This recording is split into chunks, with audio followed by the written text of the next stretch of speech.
Hello, and welcome to episode 17 of the Cortright cast, where we talk about science fiction, fantasy, Hollywood, news, entertainment, culture, and everything under the sun and in between. I'm your host, Alex Cortright, and this is my brother, Jonathan Cortright. And today we're going to talk about Wolfwalkers. More specifically, or less specifically, the Cartoon Saloon, the studio that produced Wolfwalkers, as well as Song of the Sea and The Secret of Kels. Those are the movies that they are most known for. Coming onto the scene in, what was it, 2009? 9-ish? Yeah, with Secret of Kels.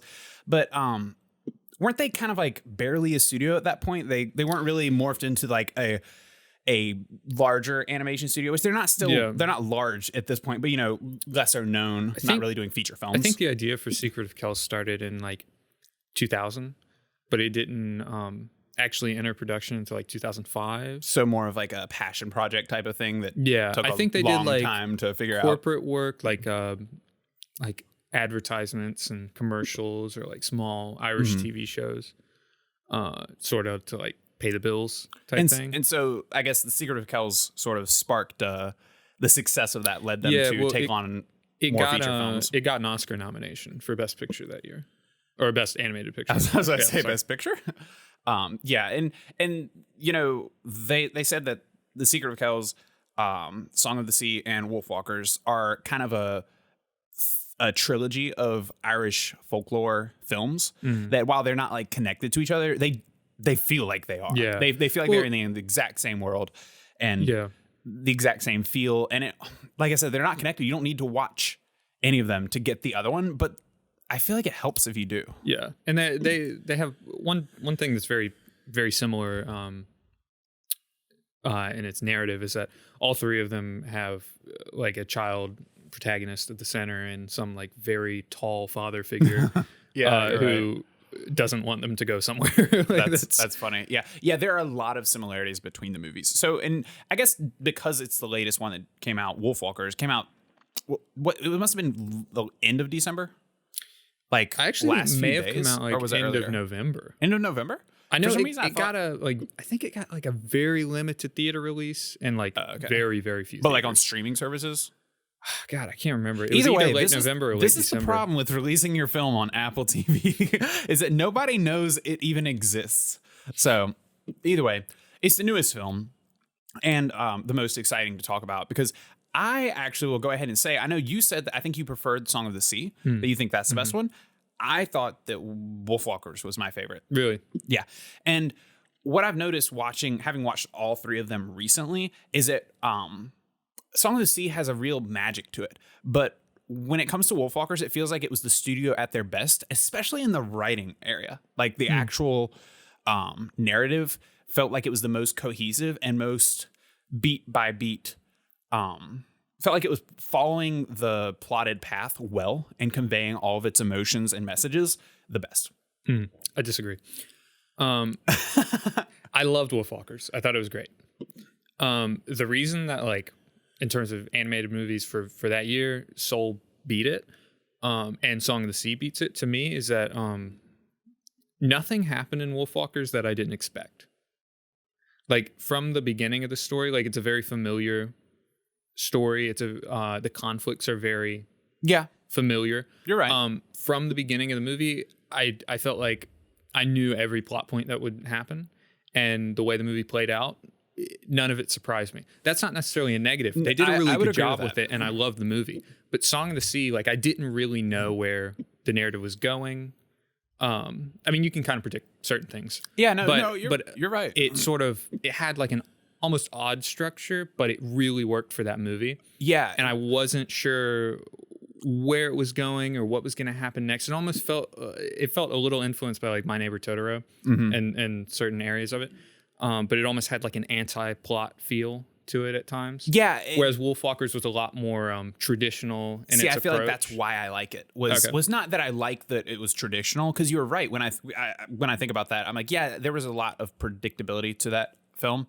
However, part of what bothered me in Song of the Sea, it's something I really liked, but also something that kind of threw me off was how much of a lack of a plot it felt like it had.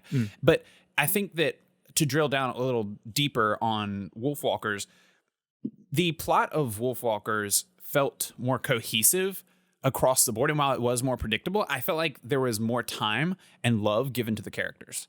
I feel like actually the characters in Song of the Sea might have been better, but I feel like the execution of demonstrating character in Wolfwalkers was strongest. Would you agree at all with that? Like, I don't know. I felt like when I was watching Song of the Sea, some of the twists and turns of it felt less earned, whereas I felt like a lot of Wolfwalkers was well paced and earned throughout. So even the predictable parts of the film were rewarding to me. Yeah, I mean, its predictability wasn't something that I thought was like a major flaw. It's just something that when looking at like Song of the Sea and Wolfwalkers, like two great movies, why I prefer Song of the Sea. I think what was really memorable about Wolfwalkers is the animation. Like, to me, the animation is like the absolute standout of the movie. See, I preferred the visuals of Song of the Sea. I do too. But the really interesting thing about Wolfwalkers is that its animation style changed, or not changed, but they use multiple different styles of animation and different looks for the movie, depending on what's going on in the scene. Like when she's in wolf form, it's a completely different look from when she's in human form, and like when something when there's like danger around, the animation style changes. It gets a little more scratchy, a little more sketchy looking. And that I thought was really, it looks really good, but it's also really good visual storytelling. And Song of the Sea has a similar element to where the visual style changes. Like there's these really like beautiful like blue, like painterly style when he's at the lighthouse and in the actual sea. And then when they go to the like sort of drab mainlands, it's very brown and green, and it's a totally different visual look. And so that's something that Cartoon Saloon just does really well. Color in general and style, obviously. I mean, that's going to be their focus. And to come to a screeching halt for a second right here, I do want to say, I don't think we're going to get into any spoilers, anything major for any of these movies, but we may. So if you have not watched any of these films, that's just kind of a warning. This episode of the podcast is more about Cartoon Saloon on a broad scale. I think talking about the trilogy or the three films separately and their strengths and weaknesses. If we do drop any details on any major plot points, I apologize. But if you've seen these movies, you will know exactly what we're talking about. And that's really who this podcast is geared towards. So this is a place where we can kind of nerd out about these films because I really, really enjoyed watching these films. And, if you're unfamiliar with Cartoon Saloon, I've heard their name kind of as like the Irish Studio Ghibli, mainly in that they're doing pretty much exclusively hand-drawn cartoon animations, which is something you don't see enough of anymore. And which is why I think it, I hate to say it, but it almost like heightens the art for me. Like it's one of those things where you want to see more. You hate that it's something that people don't do as much, but having only a few studios doing it, but doing it really well. Yeah. It almost like heightens my love for it and my appetite for it. Yeah. If it's kind of like that, you don't want too much. Well, it's also their style of 2D animation is very distinctive from like the Disney style 2D animation. Like it doesn't just look like a cartoon. There's a big focus on like symmetry and composition as opposed to just like the traditional animation where like everything's viewed from the side type thing. They do a lot of that too, but there's a lot of like especially in Song of the Sea, there's a lot of shots where it's almost framed like in a circle and your character is placed like right in the middle. Yeah. Like which is something that's continued in Wolfwalkers, and you see it a little bit in Secret of Kels. Yeah. Which I guess is just like, that's just a directorial thing. But it's a really striking, shot composition. Yeah. And that's an animated movie. That's one of the things that I really like about the fact that when you have to hand draw a film, it almost like weeds out the people without the heart to finish, and when you're doing something that takes so much time and is probably so expensive, you really have to make it count. And so like the composition of these shots, it's like you can't, and this happens with any animation, not to discredit any other type of animation in any way, but it's just, you can tell that there's a lot of thought put into the mechanics of how, even down to just what's going on in the shot. It's not just the composition of the shot, like the still, it's like, what are the characters doing with their hands? And then you notice things and you go, that was absolutely there for a reason. This isn't an actor on screen who just happened to scratch their their chin because they felt like it in the moment for that take. It's like, no, there's a point to this. The other thing about animation is that like there can't be a wasted frame because something's always got to be moving and something's always got to be happening, or else you have an artist drawing the same drawing over and over again. Like there's sort of always got to be that momentum. And I think Cartoon Saloon really does a great job of just catching your eye with like beautiful visuals. And but yeah, in terms of like Song of the Sea versus Wolfwalkers, like there's nothing that I don't like about Song of the Sea. Like everything about that movie just clicks for me. It's got the best score out of the three of them, which they all three have good scores. But Song of the Sea has the best score, it has the best visuals, and to me, it has the best story. And I connected the best with the characters in that one. I think there was a lot of connection. There's a lot of connection in how you relate to any of the films, honestly. Watching the evolution from The Secret of Kels to Song of the Sea to Wolfwalkers, they're all visually stunning, all three of them. Like I said, I think that Song of the Sea might could take it, and I think that's more due to the setting that was allowed. Yeah. Like something about like Wolfwalkers looked really great, and they did a fantastic job with it.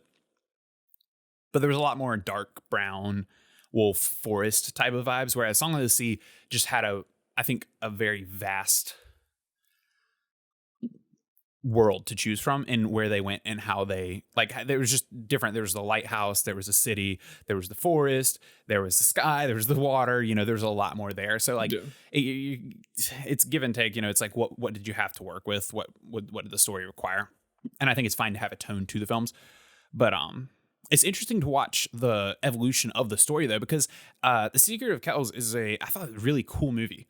But it's kind of offbeat though, very offbeat in the narrative style and very not much like you can tell when watching Wolfwalkers that they're working with kids in mind, and obviously adults can like it too. And I loved it, and it is a universal story, but you can tell that it, there at some point like animation has to appeal to kids or else it's really hard to fund it, But I did not feel that way in The Secret of Kels. Like I felt like they did not really care at all for the whole child's perception aspect of it. Spoiler alert. By the end of the film, like people are getting killed and like is a really strange ending, which I liked, and I liked the message of the film and the feel. But it was very much off the beaten path. Yeah. Yeah. Well, yeah. I mean, it really sort of like lost almost all narrative as it came to a close. Yeah. I was wondering at one point, I was like, this feels like a long movie because it's only 75 minutes. Yeah. Yeah. I was like, this feels like a full length movie, but it's going to end really soon. And I'm not sure how. Yeah. I mean, I was fine with it, but kind of a similar thing happens with Song of the Sea where when the third act comes, it's like it starts like it has a third act and then it sort of just levels off. Which I don't mind at all, but it does seem to be almost an anti-structure, which I guess is what I really liked about it. I think that's something I picked up on in Wolfwalkers. Wolfwalkers has a very traditional. It really does have like a very third act climax. Yeah. Whereas in Secret of Kels, it's literally like Vikings like storm through the wall, and then it's like after that, it just sort of levels off. Yeah, it's just like wait, what? And then it gets strange. And then same thing with Song of the Sea, like. You have the whole like encounter with Maka and everything, but then it sort of once again levels off and it becomes more of an intimate ending rather than a real climax. In Secret of Kels too, the climax of our main character's arc comes, I would say, earlier, a good deal earlier than the closest thing to the third act. I would say his character climax is when he goes in and beats the Dark One. Yeah, and then there's like 30 more minutes after that. Like technically, the ending is him like finishing the book. Yeah. Yeah, it does sort of have a very like straightforward way of ending. Is like he wants to write the book the whole time, and at the end he writes the book. It's like that's the actual end of it. That's why I think so much of what's great about their movies comes from just the minute to minute visual storytelling of it. And even in Secret of Kels, where they do it on a couple of occasions where it's like they split the screen into thirds and then have them sort of travel through locations. It's just really innovative storytelling. And it's not something that you like don't see anywhere else, but it's really unique to their style. And it's what makes just watching their films really enjoyable just from scene to scene. Yeah. And something I want to touch on, we talk so much about the animation because it's gorgeous and it kind of steals the show. It's the studio. They're known for doing their one thing. But something that I really don't want to look over is the actual voice acting across the board. I mean, I know at some point they started to get, bigger named actors like Sean Bean is in Wolfwalkers. But really what carries the actual, I mean, you can have beautiful, for someone who really loves film and loves art, you can sit through a decent movie that's got great visuals. Yeah. I could sit through these movies just because they look really great. But what really, I mean, it still matters just so much the narrative. And the narratives are really good. But when it comes to animation, like the actual voice acting does so much, especially when your animation is simple. Their animation is not simple by any means. But when it comes to the actual characters, they're not that complex in that they have a line for a mouth and they have eyes. And well, they're very specifically designed in a way to where like the artists have to draw as few lines as possible for the characters, at least. Yeah. And so, but when it comes down to that, I think that it falls on the shoulders of some of these voice actors to create really living, breathing characters. And for me, especially in more children's productions or playing children, I feel like it's really hard to find great children. And I'm assuming the voice actors that acted these children were probably not as young as the characters that they were playing. So I'm not saying that like these are child actors like doing a great job. I honestly don't know. They were fairly unknown actors, at least to us, in the US and with what we're familiar with. But in like Song of the Sea specifically, the little boy's voice actor, and I mean, you don't really count the girl because she doesn't talk until late. But she does that one song. Yeah, she does that one song, and it's a great song. But I felt like really a lot of what was so endearing about the story was, I mean, obviously it's a well-written story, but I felt like the voice acting on the kid really picked it up and took it somewhere. And I felt like that again in this film. And I mean, Sean Bean did a great job in his role, but it was Robin that was really carrying it. And I mean, you also have to remember, like, these are I mean, it's not super foreign to us in the US, but like these are different accents, less common on screen too, working with, I guess Irish culture. Yeah. And so they do a really great job of presenting just really endearing characters and really endearing culture. Yeah. I think where they get this sort of like Irish Studio Ghibli like sort of title from is really the way that they implement Irish folklore in a very like in a spirited away kind of sense. Yeah, where it's like it's very in your face in that like they don't care whether you aren't familiar with it, but they're not trying. But they do it so well that it feels very natural. Yeah, it makes it feel like if you aren't familiar with it, it makes it feel like you're like watching a fantasy film. Right. Like it's just like, this is just the world. Yeah. They don't hold your hand at all, but it just like Spirited Away, it's like you fall right into it. That's what's immersive about not holding your hand, though. If done right, I mean, it can definitely be done poorly, but if done right, not holding the viewer's hand works so well for creating a sense of immersion, because it really gives the viewer a sense that things have always been this way. And this is the world. Right. When you don't have to explain things and you don't stop to give dissertations early on in the movie, like one of the things I hate the most, I know some people do it and some people don't mind it, but like I can't stand a movie that begins with a dissertation about how the world got the way it was, or any type of information that they're like, we need to make sure that you know this about this world or this person or this past, this event that happened. I'm like, it really bothers me. Some movies are going to have it understandably in some circumstances, but I really can't stand films that that give you the when the world began. Well, Song of the Sea also had a more modern setting, which it doesn't really feel like it does. But it does technically have a modern setting compared to Wolfwalkers and Secret of Kels, which are very clearly like medieval times. Song of the Sea, like I think he literally has like a Walkman at one point. Yeah, like it's really confusing at first because in the beginning of the movie you're like, where is this set? But it's also so like he's so not. The whole movie's so not in the real world. Yeah. I mean, it is in the real world, but it's not. It's confusing. No, I know what you mean, though. They're sort of like, they're off at a lighthouse. Yeah, there's always an otherworldly feel. And even when they insert little things that are more contemporary, culturally, it's like, why is that there? Like, oh, there's technology here. Yeah. Like I found myself like asking, I was like, oh, this is further ahead than I thought. When I saw a car drive up, I was expecting to see like a carriage. Like, Yeah, it's like it's sort of in more modern times, but it also has no true like place and time. yeah.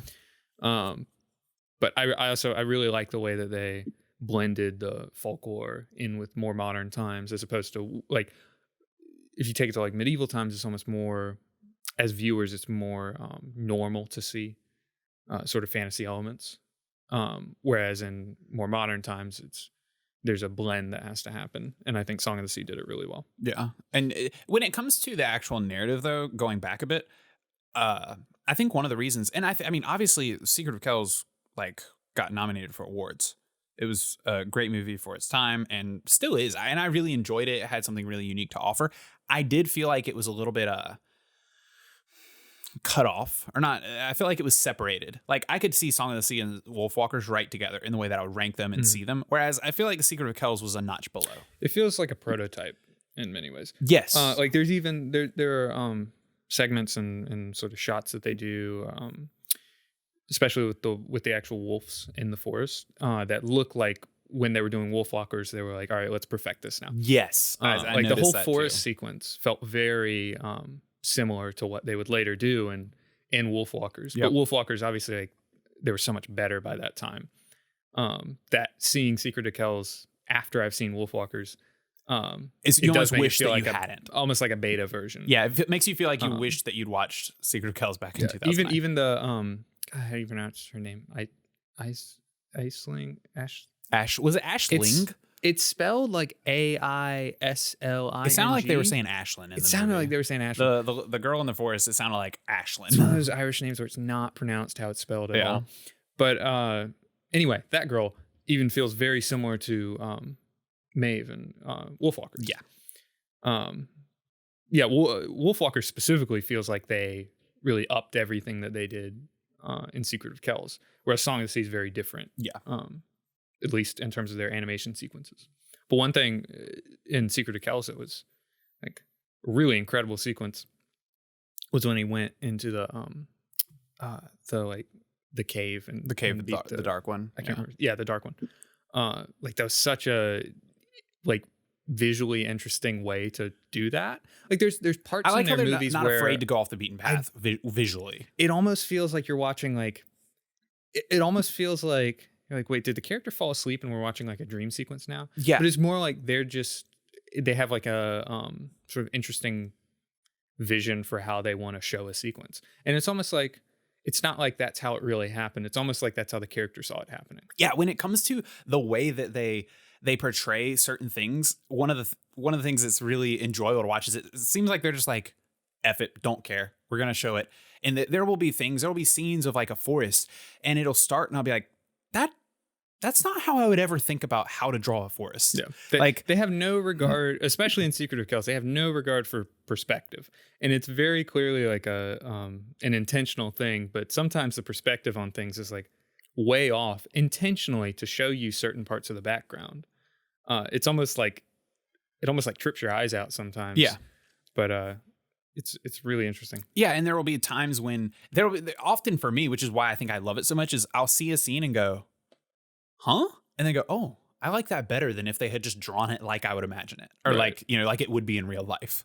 Like there are lots of times where I'm just like, that really stylizes it in a way that I never could have ever thought of, and that's why we're not them. I never could have thought that. But going from The Secret of Kells to Song of the Sea and Wolfwalkers, one of the interesting things, and I think what separates them is not just, the kind of prototype vibe of Secret of Kells, is that I feel like the actual narrative, it felt like in Secret of Kells, the narrative came atop the animation almost. Whereas I feel like the animation and the performances were built on a narrative, or at least a stronger one across the board. When it comes down to, they did a really great job in Song of the Sea and Wolfwalkers of choosing narrative arcs for the characters that were impossible not to love. Like the Song of the Sea, brotherly love, like message of, a brother who wasn't there for his sister. And like when he breaks down and realizes how he needs to change and what he needs to do and who he needs to be, it's one of those things that, I mean, I don't know if it relates to everyone, but it's kind of one of those things that, hit me. And I was like, oh, that gets me in my feels. I need to be a better brother. And also the way that movie addressed like dealing with grief too, where like you got these character, even father character with like such bottled up emotions, and then the father you literally have so good. You have the witch the witch Maka, who quite literally bottles up emotions, and like the song being sort of a release of that at the end of the movie. Really, wow, when I think about it that way, that movie is so good. But the way that they portray these characters and the messages and the arcs that these characters go through is so good. And then they make it so endearing along the way. Like just watching the dog in Song of the Sea, like follow them around and save them. And the voice acting of the little boy, just doing such a great job of creating this just adorable and such a lovable character in a character with, a line for a mouth. It's like they really do a great job making the scenery and the world feel so great. And the characters are unique in the way that they're drawn and designed, but they're not super unique. They're not like, they don't seem like heavily designed into, you see fully animated Disney characters now and everything just looks like it spent like months in blueprints and really trying to find that look. And obviously, I would not discredit anything that this studio does, but it's, it's simple.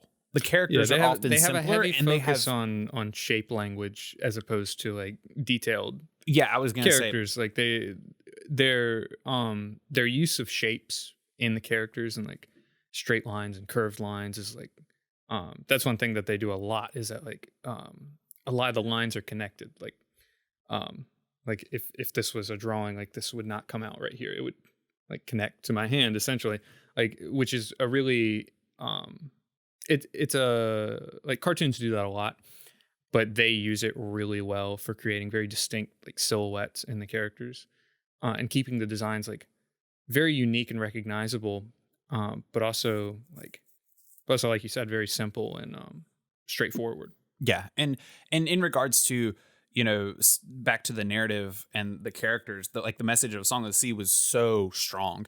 And I felt very much the same in Wolfwalkers with, the friendship that was formed between Robin and Maeve was so endearing. It wasn't even really about like a big, strong arc or message. It was so universal, which is why I felt like Wolfwalkers might have even been more, I wouldn't even say like kid friendly. I think they're all kid friendly, but they all kind of disregard at times in a good way, in a way that I feel like cartoons don't do anymore, which is why I also love the preservation of this style of, not just the style of cartoon, but this style of narrative for children. Like, I think these are good stories. These are great stories. These are the movies that I would show to my children. It would not be what you see on your average Disney Channel, but they do such a good job of just making it so endearing. Like when Robin and Maeve are prancing through the forest, the entire sequence of them like hanging out at night, and Maeve kind of it hits you so hard. I mean, just seeing like this kid who doesn't have friends and is like living alone without her mother, like realizing that, she might have a friend and loving it. And like it makes it all that much worse later in the end when she feels betrayed. Yeah. It's just the execution on that, and the way they make you feel their feelings. And I think that's why I really loved Wolfwalkers, was I felt like the personal connections with all the characters was just so well executed. I felt like they had it in Song of the Sea, and I feel like it was at its worst in Secret of Kels. And not in any way. I mean, we're talking about like the bar for, I think, all three of these movies is very high. So when I say at its worst, it's still a great film. But like when it came to Wolfwalkers, I felt like the execution of at least Robin and Maeve and their friendship and their development and the message that they wanted to convey, I felt like it was the strongest, most organized, structured execution. I feel like Song of the Sea might have actually, it definitely had the more original themes and execution, but there was something that felt a little bit off at points in Song of the Sea, when I think partly because, like you said, in the third act, the way that it comes about, it just didn't always feel right.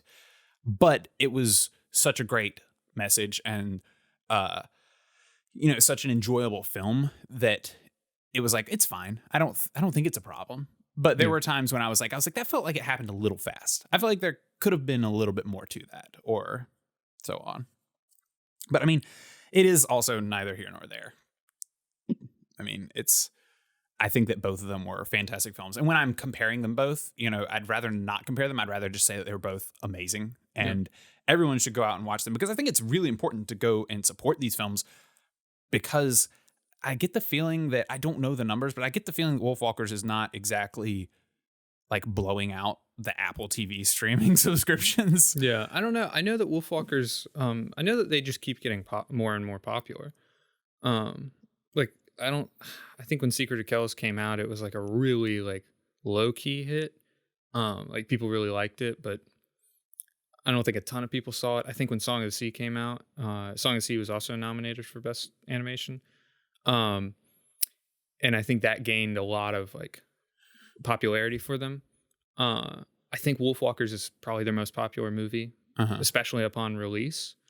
I don't know. I know not to say that it's not popular. I just know that hand-drawn animation, and especially hand-drawn animated 2-hour films released on Apple TV. Yeah. But I think for them, it's just going up and up. Yeah.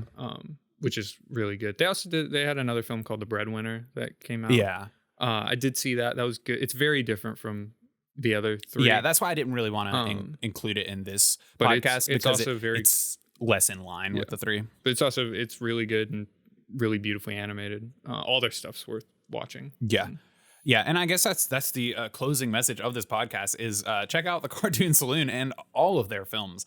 Wolfwalkers just came out at the end of 2020, and it is available on Apple TV. And just to clarify, because I didn't even know really how to use Apple TV or what that is or how it works, it's free. If you just have a Apple account. Yeah, I mean, I just signed into mine, and I thought you had to pay for it. What's really annoying about the paying for or the account, though, is that you have to have like a device that can access Apple TV, which I have a Samsung TV, so I cannot get Apple TV. That's something that's a little bit frustrating. I understand. I know Apple does like their exclusivity stuff, but I immediately was like, there's like an Apple TV app, right? And of course not. So I had to, luckily use a PlayStation 4, which for some reason can get it. But I do wish that of all the streaming services they'd chosen, I wish they'd chosen a more accessible one, a little more prominent one. Like even if it was like Amazon, I think it would have been easier and possibly more. But who knows what Apple paid them to get the film. And I mean, we wish them the most success, because at this point, I'm very excited for their next film whenever it comes out in the next like 7 years, because it takes forever to make these movies. But take your time. They actually do have another film coming out. I think this year or next year. Really? Because it looks like how they do it is like Tom Moore and Nora Twomey.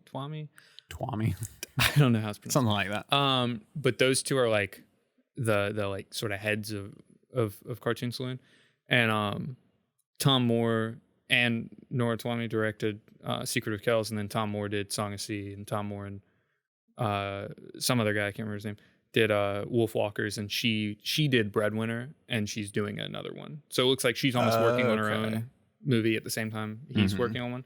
So she has one coming out. And the studio's probably grown a decent amount too in terms of staff. Like it's a smaller place. I've seen the pictures. It's like weird because you think about like animation studios, you think like Disney, Pixar, like DreamWorks, and then you see like a picture of like this looks like a little pub like on downtown. I think when they did Secret of Kels, they had like 11 or 12 animators.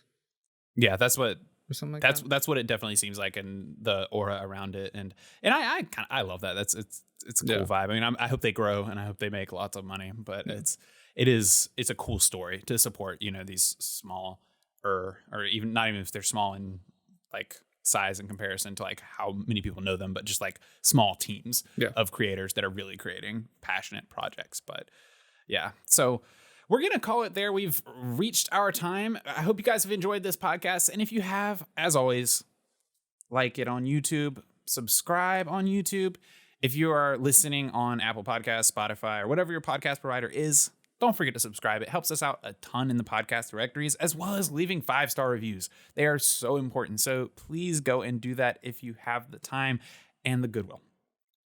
Otherwise, we will see you guys in the next episode next week.